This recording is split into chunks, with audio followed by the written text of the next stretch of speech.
Allahumma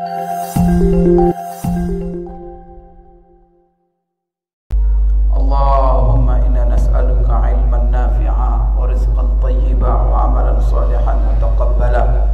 Allahumma ja'alna mimman yastami'una al-qawla fayattabi'una ahsana. Allahumma ja'alna bi rahmatika fi ibadika as-salihin. Bapak-bapak, ibu-ibu, jemaah salat maghrib dan salat isya, hafizakumullah wa ra'akum. Alhamdulillahirabbil alamin. Pada maghrib ini kita kembali diizinkan oleh Allah duduk di majlis ini, yang mana majlis kita setiap Sabtu malam atau sore Jumat adalah mengenai membahas tentang Asy-Syama'il Al-Muhammadiyah, yaitu tentang sifat-sifat Rasulullah sallallahu alaihi wasallam yang disusun oleh seorang ulama hadis yang terkenal, yang termasuk ulama dalam Kutubus Sittah, kitab hadis yang 6, yaitu Imam Tirmizi.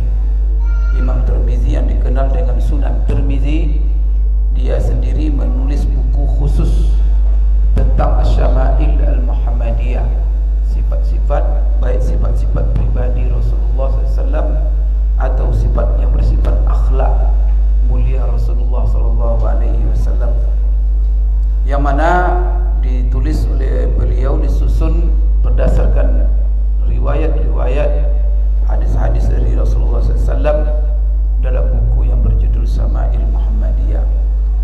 Baik, terakhir pertemuan kita adalah hadis Bapak Ibu sekalian yang ke-28, atau hadis ke-28, yaitu dari Anas bin Malik, yang mana tema hadis ini adalah tentang sifat rambut Rasulullah sallallahu alaihi wasallam, bagaimana panjang rambut beliau dan bagaimana beliau memperlakukan rambut yang panjang itu. Di dalam hadis Ummu Hani yang terakhir, yaitu Ummu Hani binti Abi Thalib, beliau berkata, qadima Rasulullah sallallahu alaihi wasallam Makkah qadmatan wa lahu arba'u ghadair, dalam satu riwayat tafair. Artinya Ummu Hani ini adalah saudari kandungnya Ali bin Abi Thalib, maka beliau ini adalah sepupunya Rasulullah sallallahu alaihi wasallam. Ummu Hani ini beliau Islam tidak sama dengan Ali bin Abi Thalib. Beliau ini masuk Islam setelah Fathu Makkah. Kemudian beliau menceritakan bahwa ketika Rasulullah datang menaklukkan kota Mekah, qadima Rasulullah Mekah, jadi Rasulullah datang masuk ke Mekah, dan itu ya ketika Fathu Mekah. Lalu beliau mensifati, dalam hadis yang lain dijelaskan lebih panjang, Rasulullah SAW singgah di rumahnya, kemudian Rasulullah berwudu, kemudian melaksanakan sholat di rumah Ummu Hani, dan beliau melihat rambut Rasulullah SAW dan beliau ceritakan.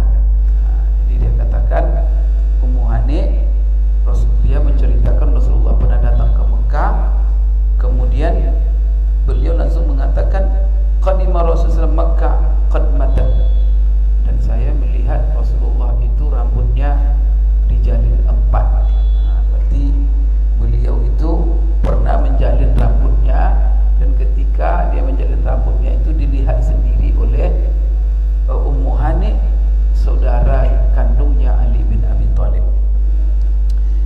Ibnu Qayyim mengomentari juga hadis ini. Jadi Rasulullah SAW pertama sekali dia tidak menjalin rambutnya, tidak kepada jalinan 2, tidak kepada jalinan 4, karena rambut beliau panjang. Di hadis sebelumnya menjelaskan panjangnya rambut Rasulullah SAW sehingga menutup daun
tidak dijalin-jalinnya.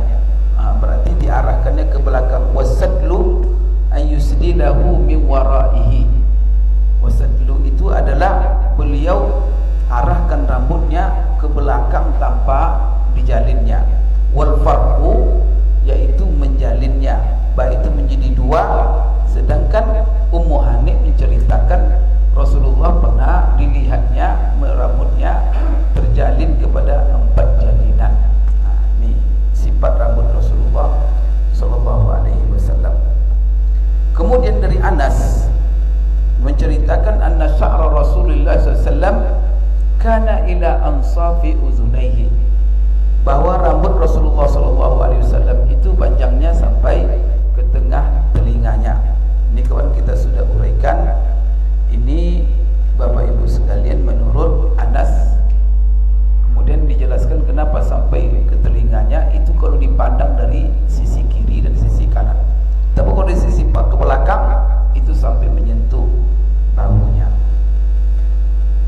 Hadis berikutnya yaitu hadis Ibnu Abbas, hadis ke-29.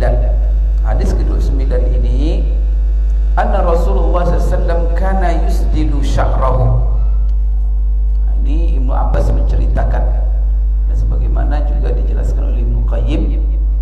Jadi Rasulullah SAW, kata Ibnu Abbas, awalnya yusdilu sya'rahu, kana yusdilu sya'rahu, di hadis nomor 29.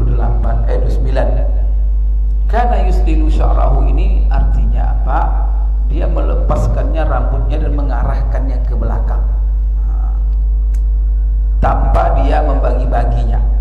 Wa kanal musyrikuna yufarriquna ru'usahum. Kebiasaan orang-orang musyrik itu mereka menjalin, membelah-belah rambutnya. Jadi kalau orang musyrik berarti Bapak Ibu, kebiasaan dulu orang-orang Mekah di zaman Rasulullah, laki-laki itu panjang-panjang rambutnya. Jadi ini nanti ada hal yang akan saya jelaskan berhubungan dengan ini. Maka Rasulullah rambutnya panjang. Orang-orang musyrik waktu itu juga merambut mereka panjang-panjang. Tapi bagaimana mereka memperlakukan ini? Maksudnya laki-laki ya, panjang-panjang rambutnya. Cuma bagaimana mereka memperlakukan rambutnya? Maka kalau orang-orang musyrik, mereka memperlakukan rambutnya yang panjang itu yufarriquna ru'usahum. Mereka jalin rambutnya itu menjadi jalinan, ada 2, ada 3, ada 4. Wa kana ahlul kitab. Berarti ini menceritakan, Ibnu Abbas menceritakan kebiasaan orang musyrik Mekah. Maka mereka bagaimana? Mereka rambutnya panjang dan mereka jalin rambutnya. Sedangkan ahlul kitab apa? Yaitu orang-orang Yahudi dan orang-orang Nasrani di zaman itu. Ini Ibnu Abbas menceritakan, berarti rambut mereka juga panjang-panjang. Tapi bagaimana mereka memperlakukan rambutnya? Yusdiluna ru'usahum. Mereka mengarahkan rambutnya tanpa dijalin ke arah belakang. Jadi tanpa, Bapak Ibu sekalian, kalau kita lihat orang-orang barat, kalau yang panjang-panjang rambutnya kan tidak ada dijalinnya dan tidak ada diikat-ikatnya, dibagi-baginya, tapi diarahkannya semuanya ke belakang. Ini adalah kebiasaan ahlul kitab. Kalau kebiasaan orang musyrik, tidak dijalinnya rambutnya itu yang laki-laki. Wa kana yuhibbu muwafaqata ahlil kitab fima lam yu'mar fihi bi syai'. Jadi Rasulullah SAW kebiasaannya itu menyesuaikan diri dengan apa dilakukan ahli kitab, orang-orang Yahudi dan orang-orang Nasrani, selama tidak ada perintah khusus dalam hal itu. Ini Bapak Ibu ya. Jadi Rasulullah awalnya beliau meniru orang musyrikin atau orang ahli kitab. Maka di sini kana yuhibbu. Jadi Rasulullah itu kepingin, mencintai untuk menyesuaikan diri dalam beberapa perkara yang tidak ada perintah khususnya dari Allah dalam agama, tidak ada perintah khusus untuk itu. Jadi kemana beliau lebih mencontoh, yaitu beliau menyesuaikan diri dengan apa yang dilakukan oleh ahlul kitab. Ahlul kitab apa kebiasaannya? Yusdiluna ru'usahum. melepaskan rambut mereka ke arah ke belakang. Summa faraqa Rasulullah SAW ra'sahu. Itu pertama yang dilakukan Rasulullah. Setelah itu, apalagi kebiasaan Rasulullah, beliau merubah kebiasaannya menjadi membuat rambutnya terjalin. Itulah yang dikatakan Ummu Hani tadi. Bapak Ibu sekalian, beliau pernah menjalin rambutnya menjadi 4 bagian. Di sini Bapak Ibu sekalian, kanal musyrikuna yufarriquna ru'usahum. Jadi orang-orang musyrik kebiasaan mereka menjalin rambut mereka. Di sini salah satu tafsir para ulama dalam hadis ini, bagaimana mereka memisahkan rambut dan menjalin rambut mereka. Mereka membagi rambut yang ada di kepala mereka itu menjadi 2 bagian. Maka salah satu bagian diarahkannya ke kanan, kemudian satu bagian diarahkannya ke arah kiri. Itu yang disebut dengan farraqa. Kemudian wa kana ahlul kitab yusdiluna ru'usahum. Kemudian ahlul kitab tadi melepaskan rambutnya ke arah belakang tanpa dijalin, dibagi-bagi. Di sini dijelaskan oleh para ulama kenapa Rasulullah awalnya dia mencintai, pengen menyesuaikan dirinya dengan tradisi ahlul kitab. Ini mengingat Bapak Ibu sekalian, karena ahlul kitab itu yaitu orang-orang yang menganut agama, dan asal mereka adalah mereka berpegang teguh kepada kitab yang diturunkan oleh Allah, kitab samawi. Maka seperti orang-orang Yahudi, ya pengikut-pengikut yang diturunkan Nabi yang diturunkan kepada mereka kitab At-Taurat. Sedangkan Nasrani yaitu pengikut Nabi yang diturunkan kepada dia kitab Al-Injil dan juga kitab Zabur.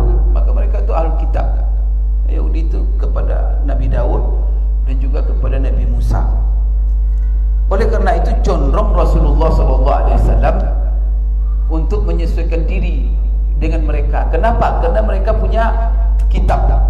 Itulah sebabnya ahli kitab ini di dalam Islam itu punya hukum-hukum yang diatur sendiri oleh Islam, bagaimana umat Islam berinteraksi dengan mereka. Berbeda Bapak Ibu sekalian dengan orang-orang musyrik. Maka salah satu ahli kitab ini apa hukumnya? Bahwa sembelihan mereka halal bagi kita. Itu salah satu hukumnya. Kemudian apa salah satu hukumnya? Bahwa wanita ahli kitab boleh dinikahi oleh laki-laki muslim, tapi orang musyrik tidak bisa. Maka kalau seandainya ada laki-laki muslim kepengen menikah dengan wanita yang beragama Buddha, tak boleh. Beragama Hindu tak boleh. Tapi kalau beragama Kristen wanitanya atau Yahudi, maka di dalam hukum Islam dibolehkan menurut jumhur ulama. Tapi sebagian ulama ada mengatakan kalau untuk zaman sekarang tak ada lagi ahli kitab yang disebut oleh Allah dalam Al-Quran. Cuma Bapak Ibu alasannya tidak kuat. Dan memang ulama berfatwa tak ada lagi ahli kitab zaman sekarang katanya. Maka tidak boleh kita menikah dengan mereka karena mereka penyembah termasuk dari kalangan musyrik, karena mereka menyekutukan Allah dengan yang lain. Tapi Bapak Ibu sekalian, kalau mereka menyekutukan Allah dengan yang lain, itu sebenarnya zaman Nabi. Sebab zaman Nabi orang Nasrani sudah berakidah oknum yang 3 itu semenjak zaman Nabi, bukan sekarang aja. Bahkan Al-Quran bercerita dan membantah akidah tersebut.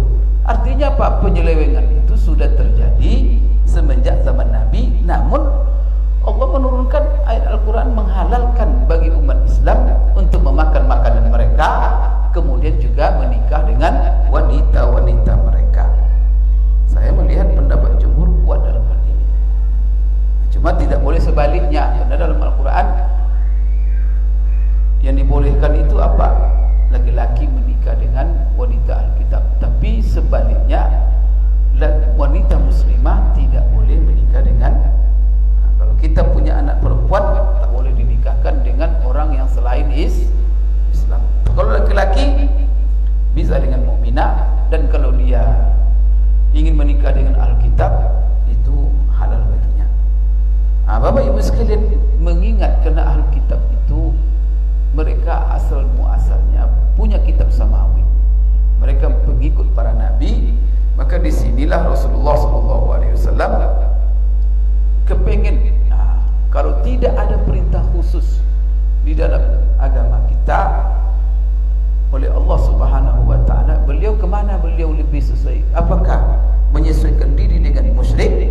Sekarang perintah tak ada, ya kan? Bagaimana? Apa yang harus lakukannya? Masalah rambut umpamanya, bagaimana dia menata rambutnya? Perintah dari Allah tak ada. Nah, kemudian ada kebiasaan tradisi. Ini ahlul kitab, ini kebiasaan musyrik. Beliau memilih yang mana?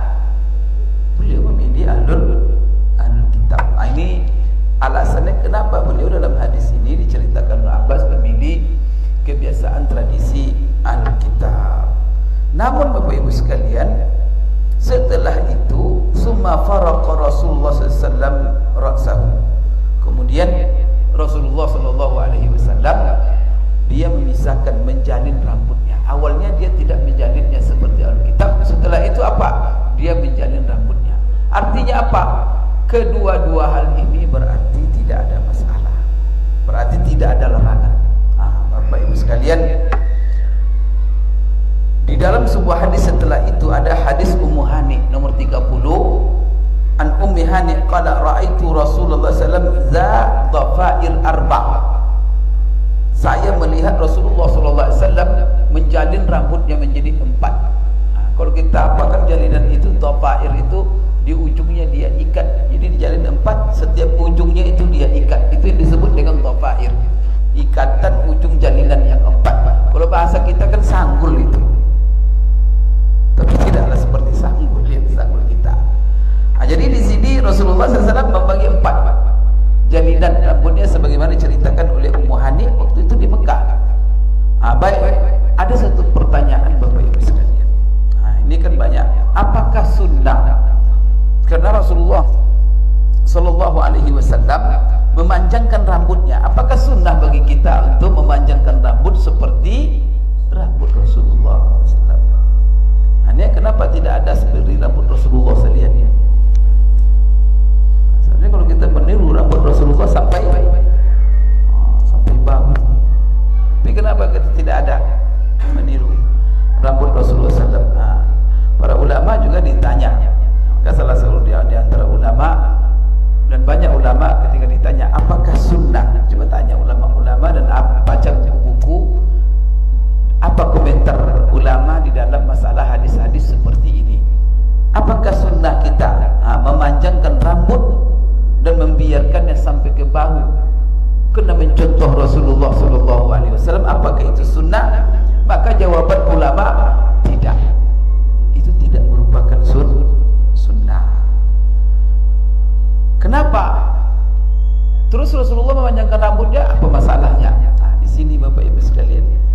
Jadi alasan kenapa Rasulullah SAW? Karena Rasulullah tidak ada perintah dari beliau memerintahkan kepada kita untuk memanjangkan rambut. Ada? Kan sebanyak hadis itu tak ada. Cuman sahabat menggambarkan bentuk rambut Rasulullah. Tapi tidak ada di dalam hadis itu Rasulullah bersabda, panjangkanlah rambutmu sampai bahu. Tak ada itu. Cuman Rasulullah bahunya sampai ke bahu, paling panjang itu sampai ke bahu. Kenapa Rasulullah SAW memanjangkan rambutnya ke bahu? Ini Bapak Ibu ya, dari awal saya menjelaskan sunnah Rasulullah itu ada 3. Ada namanya sunnah tasyri'iyah. Sunnah tasyri'iyah ini adalah sunnah yang beliau lakukan, yang beliau ucapkan, yang beliau tetapkan untuk diamalkan menjadi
itu memanjangkan rambut.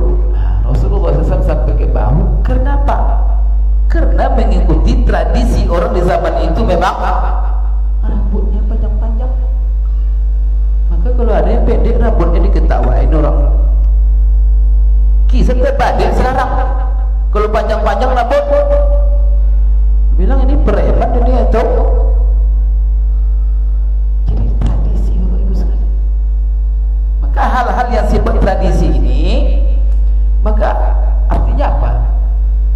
Kita di dalam masalah itu diserahkan oleh agama untuk melakukannya sesuai dengan tradisi. Berarti apa? Agama tidak menentukan secara nas. Maka hal ini gimana? Ya kita ikuti tradisi. Itulah sebabnya kita perlu mengkaji apa saja dalam agama kita ini hal-hal yang kita mengikuti tradisi dan itu perintah agama. Bapak Ibu sekalian, dalam salah satu kaidah hukum, kaidah fikih itu namanya ya. Ada 5 kaidah fikih yang besar. Kaidah kubra namanya, khams qawaid kubra. Pertama yang mengatur seluruh aturan kehidupan kita secara beragama. Di antaranya apa? Al-umuru bimaqasidiha, segala perkara tergantung kepada niatnya. Terus sebabnya seluruh amalan kita ini tergantung niatnya. Itu kaidah umum.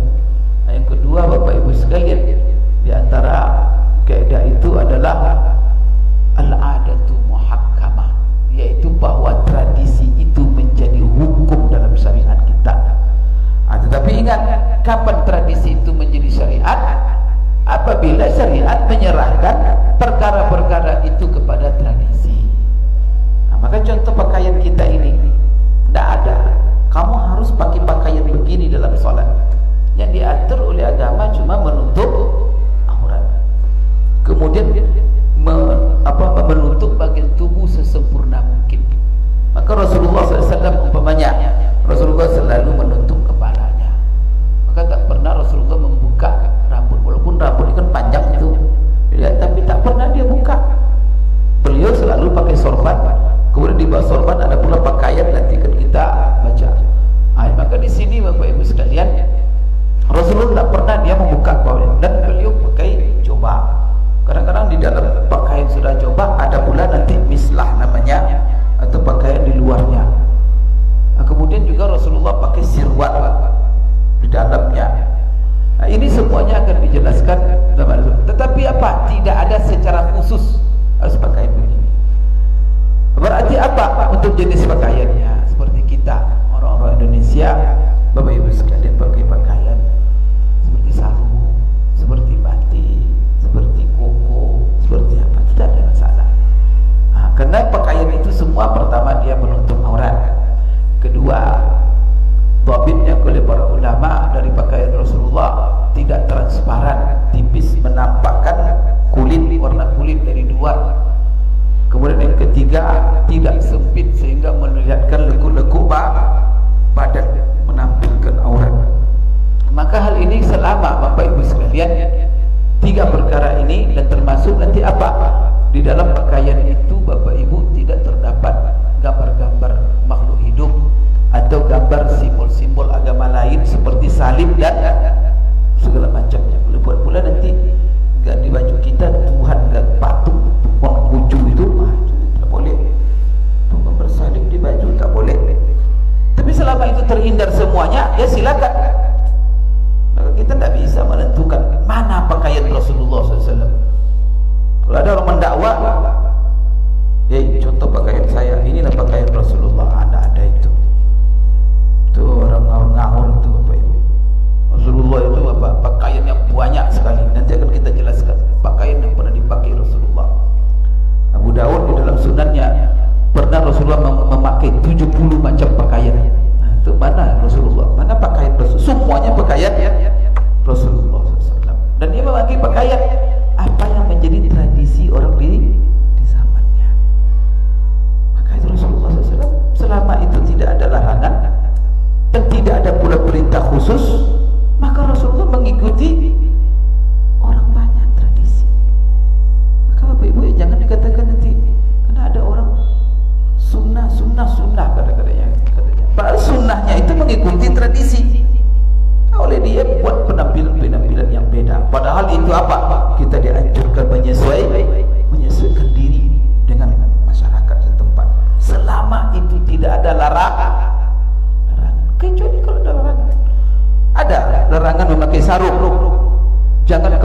sarung, ada. Tiba-tiba ada orang, sarung itu tidak sunnah katanya. Astagfirullah. Ada larangan pakai peci hitam. Peci hitam bid'ah katanya. Lah. Padahal Rasulullah sendiri pernah memakai sorban hitam. Sebagaimana kata Aisyah menceritakan, saya sendiri yang membuat sorban hitam untuk Rasulullah sallallahu alaihi wasallam. Jadi Bapak Ibu, masalah pakaian ini luas. Maka kalau kita kumpulkan umat Islam seluruh dunia, suruh bagi pakaian khusus, pakaian beragama, artinya pakaian sholat, kira-kira macam-macam tak? Setiap daerah punya khusus. Jubah saja lah. Jubah orang Saudi dengan jubah orang Mesir sama. Kalau saya Bapak Ibu bisa, kalau saya ke Mekah, ini orang Maroko ini orang Jazair ini orang Sudan ini orang Teluk umpamanya, ini orang Qatar, ini orang Kuwait.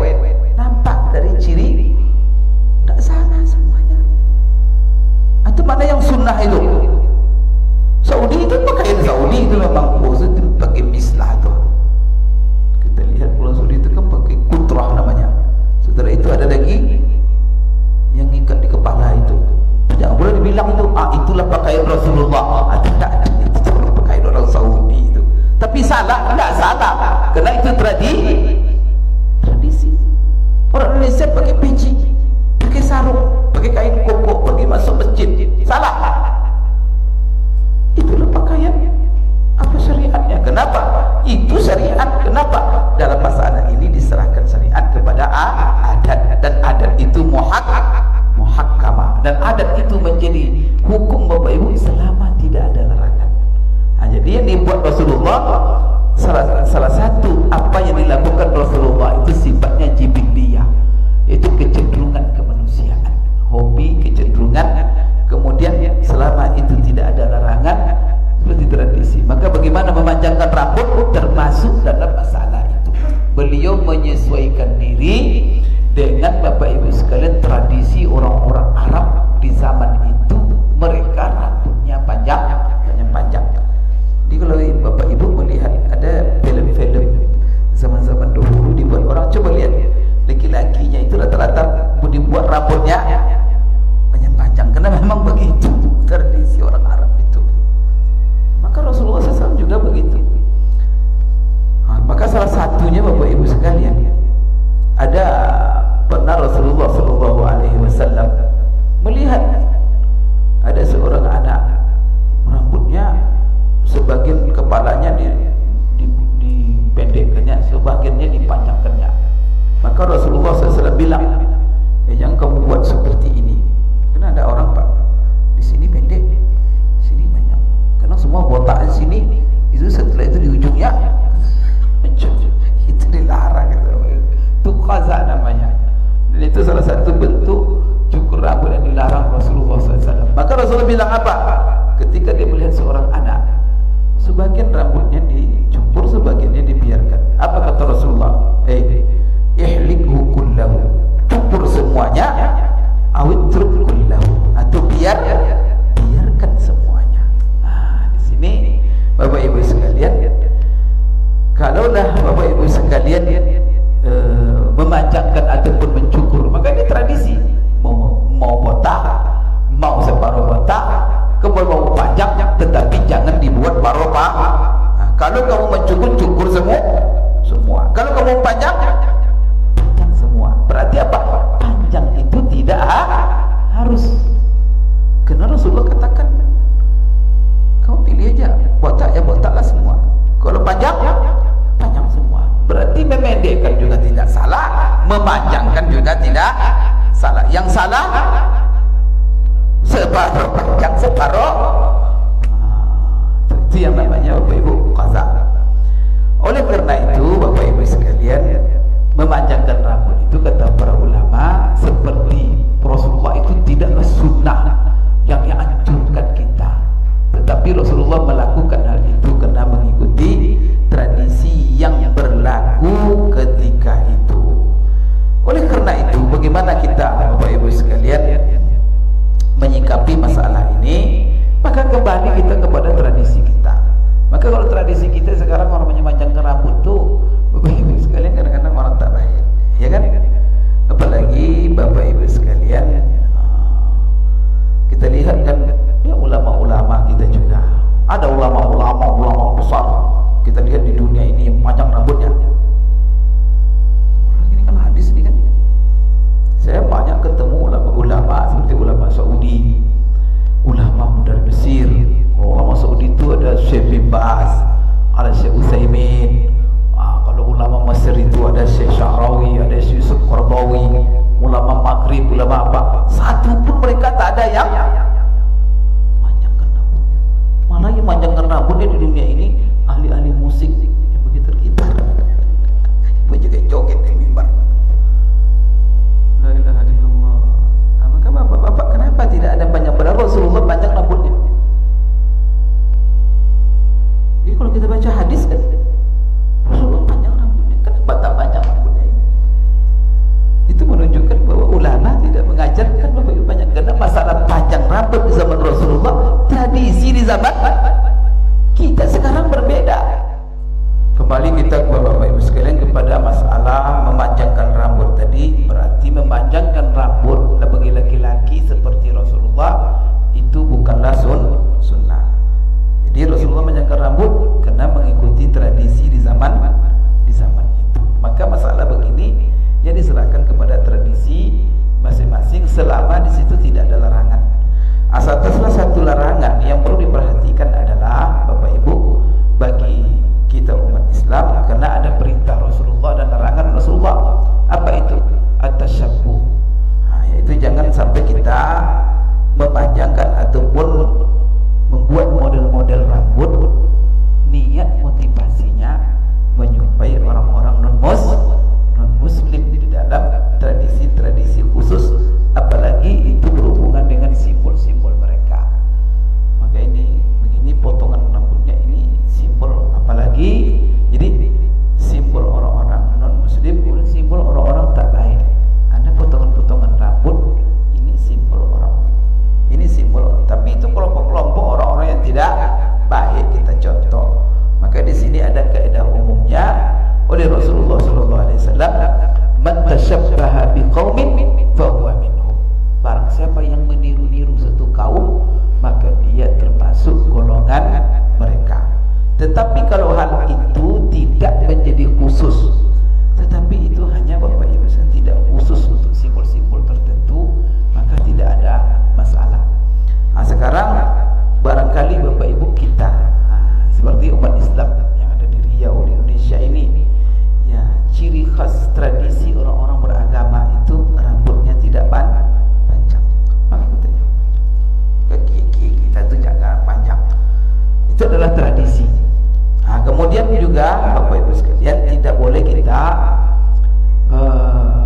membuat model-model rambut itu meniru perempuan. Ini juga. Jadi laki-laki tidak boleh meniru perempuan, baik dalam pakaian, baik dalam gerakan, baik dalam bentuk rambut dan juga omongan. Jadi kalau laki-laki jangan seperti perempuan. Maka apa kata Rasulullah dalam sebuah hadis?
menikah dengan seorang perempuan. Setelah menikah rupanya tuh. La ilaha illallah. Agama tidak membolehkan. Karena menipu itu menyakitkan. Penipuan itu menzalimi. Maka kamu apa adanya. Masya Allah. Kita dalam hal segala tak boleh menipu. Maka tes tak boleh curang, tak boleh nipu, jujur. Supaya apa? Hidup ini berjalan normal. Kalau sudah penipuan tak normal lagi. Bapak Ibu sengsara kita. Maka kita ini yang paling sakit hati kita dalam hidup ini. Kadang-kadang susah obatnya Pak. Pernah ditipu. Kalau ditipu cuma 10.000 rupiah tidak masalah. Pernah ditipu sampai hilang 1 miliar. Itu mau Bapak itu pikirkannya.